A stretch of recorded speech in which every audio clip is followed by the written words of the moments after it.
చిత్తూరు జిల్లా కుప్పం మండలంలోని గుట్టపల్లి కాలనీ సమీపంలో 2 అక్రమ క్వారీలపై పోలీసులు ఆకస్మిక దాడులు చేశారు. ఈ సందర్భంగా కుప్పం డీఎస్పీ పార్థసారథి మాట్లాడుతూ 2 అక్రమ క్వారీల్లో లారీ 2 హిటాచీ వాహనాలు సీజ్ చేశామని తెలిపారు. సుమారు 30 బ్లాకులను స్వాధీనం చేసుకుని మైనింగ్ అధికారులకు అప్పచెప్పామన్నారు. కుప్పం సబ్ డివిజన్ పరిధిలో ఎక్కడైనా అసాంఘిక అక్రమ కార్యకలాపాలు జరిగితే పోలీసులకు సమాచారం ఇవ్వాలని ప్రజలకు సూచించారు. ఎవరైనా అక్రమంగా మైనింగ్ పాల్పడితే చట్ట ప్రకారం కఠిన చర్యలు తీసుకుంటామని హెచ్చరించారు. నిన్న రాత్రి మాకు రాబడిన సమాచారం పైన ఈ గుట్టపల్లి దగ్గర ఉండే 2 గుట్టల్లో మేము రైడ్ చేయడం జరిగింది. ఇక్కడ అక్రమంగా క్వారీ నిర్వహిస్తున్నట్టు తెలిసింది. మేము వచ్చి ఇక్కడ రైడ్ చేయడంతో ఈ క్వారీలో ట్రాన్స్పోర్ట్కి సిద్ధంగా ఉన్న పెద్ద 16 టైర్స్ లారీలలో హిటాచీ తోటి బౌల్డర్స్ ఎక్కించే ప్రయత్నం చేస్తూ ఉన్నారు. మమ్మల్ని చూసి వాళ్ళు పారిపోయారు. ఆ తర్వాత ఇది సీజ్ చేయడం జరిగింది. సీజ్ చేసి ఇమీడియట్లీగా మైన్స్ డిపార్ట్మెంట్ వాళ్ళకి తెలియజేయడం జరిగింది.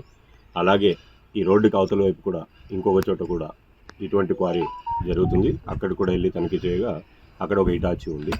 దాన్ని కూడా మేము సీజ్ చేసి ఏడి మైన్స్ వారికి తెలియజేశాము. గతంలో కూడా మేము అనేక మార్లు హెచ్చరించడం జరిగింది. ఎక్కడ కూడా ఇల్లీగల్ మైన్స్ జరగడానికి ప్రయత్నం చేయొద్దని అని చెప్పాము. అయినా కొంతమంది ప్రయత్నం చేస్తున్నారు. అక్కడక్కడ ఇటువంటి విషయాల్లో ప్రజలు మాకు బాగా సహకరిస్తున్నారు. ఈ చుట్టుపక్కల ప్రజలతోటి మేము తెలుసుకోవాల్సింది ఇన్ఫర్మేషన్ ఇవ్వడం జరిగింది. దీంతో మేము అర్ధరాత్రి వచ్చి రైడ్ చేయడం జరిగింది.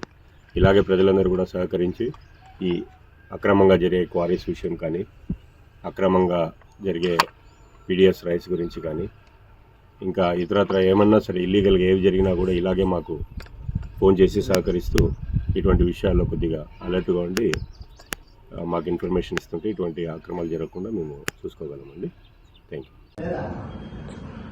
నిన్నటి రాత్రి నాకు రాబడిన సమాచారం పైన నేను అర్బన్ ఇన్స్పెక్టర్ గారు కలిసి గుట్టపల్లి దగ్గర ఉండే ఏరియాలో ఇల్లీగల్ మైన్స్ జరుగుతుందని తెలుసుకుని అక్కడికి వెళ్ళడం జరిగింది. అక్కడికి వెళ్ళిన తర్వాత అక్కడ ఇల్లీగల్ మైన్స్ జరుగుతుంది. మమ్మల్ని చూసి అక్కడి నుంచి పారిపోయారు వర్క్ చేసేవాళ్ళు. అక్కడ ఒక హిటాచీ, ఒక లారీని కూడా లోడ్ చేయబోతున్న లారీని కూడా మేము సీజ్ చేయడం జరిగింది. అటు నుంచి ఇంకొక రోడ్డు పక్కన ఇంకొక గుట్ట ఉంది. అక్కడ కూడా ఇల్లీగల్ మైన్స్ జరుగుతుందని ఇమీడియట్లీగా అక్కడ కూడా వెళ్ళడం జరిగింది. అక్కడ కూడా ఒక హిటాచీ వర్క్ చేస్తుంది. అది కూడా వదిలేసి వాళ్ళు పారిపోవడం జరిగింది. దాన్ని కూడా మేము సీజ్ చేశాము. సీజ్ చేసి ఇమీడియట్లీగా మైన్స్ డిపార్ట్మెంట్కి రాత్రి తెలియజేయడం జరిగింది. వాళ్ళు ఈరోజు ఉదయం వచ్చాము. మళ్ళీ ఈరోజు ఉదయం నేను మా ఇన్స్పెక్టర్ సిబ్బంది సహా మళ్ళీ ఆడ ఇల్లీగల్ మైన్స్ జరిగే చోటుకి వెళ్ళి అక్కడ అంతా కూడా మైన్స్ డిపార్ట్మెంట్ వాళ్ళకి సహకరించి తదుపరి చర్యలు చట్ట ప్రకారం ఏమైతే తీసుకోవాలో వాళ్ళు మైన్స్ డిపార్ట్మెంట్ వాళ్ళు తీసుకుంటారు. వాళ్ళతో మేము పూర్తిగా సహకరిస్తున్నాము. అలాగే mines department plus police department కలిసి ఈ రైడ్స్ని చేయడం జరుగుతుంది. ఎవరికి ఇన్ఫర్మేషన్ వచ్చినా కూడా దయచేసి ప్రజలు కూడా మాకు సహకరిస్తున్నారు. ఇదే విధంగా సహకరిస్తూ ఇల్లీగల్ మైన్స్ కానీ, అలాగే పీడిఎస్ రైస్ గురించి కానీ, ఇంకా ఇతరత్ర ఏవైనా సరే ఇల్లీగల్గా ఏవి జరుగుతున్నా కూడా మాకు ఇదే విధంగా మా దృష్టికి తెచ్చి మాకు సహకరించాల్సిందిగా కోరుతున్నాము. ప్రజలకు కూడా విజ్ఞప్తి చేస్తున్నాము. ఎవరు కూడా ఇటువంటి ఇల్లీగల్ యాక్టివిటీస్ దయచేసి చేయొద్దండి. ఖచ్చితంగా చట్టరీత్యా కఠిన చర్యలు తీసుకుంటాము. ఇది చాలాసార్లు మేము హెచ్చరించడం జరిగింది. అయినా కొంతమంది ఛాన్స్ తీసుకుంటున్నారు. అది చేయొద్దని చెప్పి పదే పదే చెప్తున్నారు.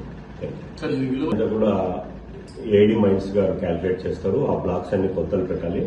ఆ తర్వాత ఆ మైన్స్ లో ఎంతవరకు తీశారు స్టోన్స్ అనేది వాళ్ళు క్యాల్కులేట్ చేస్తున్నారు. ఇప్పుడు మెజర్మెంట్స్ చేస్తున్నారు. వేసిన తర్వాత ఎవరైతే ఇల్లీగల్ మైన్స్ చేస్తున్నారో వాళ్ళ మీద చట్టరీత్యా తీసి ఇంపోజ్ చేసే అవకాశం వాళ్ళకు. దాని ఓనర్లు నాకు ఐడియా లేదండి. ఒకరు అరవింద్ అని చెప్పారు, ఒక చోట అరవింద్ అని చెప్పారు, ఇంకో చోట పేరు ఐడియా లేదు. అది కూడా మైన్స్ డిపార్ట్మెంట్ వెరిఫై చేస్తున్నారు. వాళ్ళకి మా వాళ్ళు కూడా ఇన్స్పెక్టర్ వాళ్ళు సహకరించి దాన్ని ఎవరైతే చేస్తున్నారో ఖచ్చితంగా వాళ్ళ మీద చర్యలు అయితే తీసుకోవాలి. ఇక్కడ వచ్చేసి దాదాపు ఈ 2 క్వారీస్లలో దాదాపుగా 30 బ్లాకుల దాకా మనం రికగ్నైజ్ చేయడం జరిగింది. ఆ 30 బ్లాక్స్ అయితే ఉన్నాయి. శాంతిపురంలో సీజ్ చేసినవి కూడా శాంతిపురం పోలీస్ స్టేషన్ కాడ సీజ్ చేయడం చేసి పెట్టడం జరిగింది మైన్స్ డిపార్ట్మెంట్ వాళ్ళే. దానికి కూడా కమర్షియల్ డిపార్ట్మెంట్ కి ప్లస్ ఈ ట్రాన్స్పోర్ట్ డిపార్ట్మెంట్ కూడా ఆర్టీఓ కూడా రాయడం జరిగింది వాటి మీద. అలాగే మైన్స్ డిపార్ట్మెంట్ వాళ్ళు వాటి మీద కూడా కొంత లిస్ట్ పెట్టారు. అది కూడా వాళ్ళు చేస్తారు. అక్కడ అది ఇంకా నేను కనుక్కోలేదు.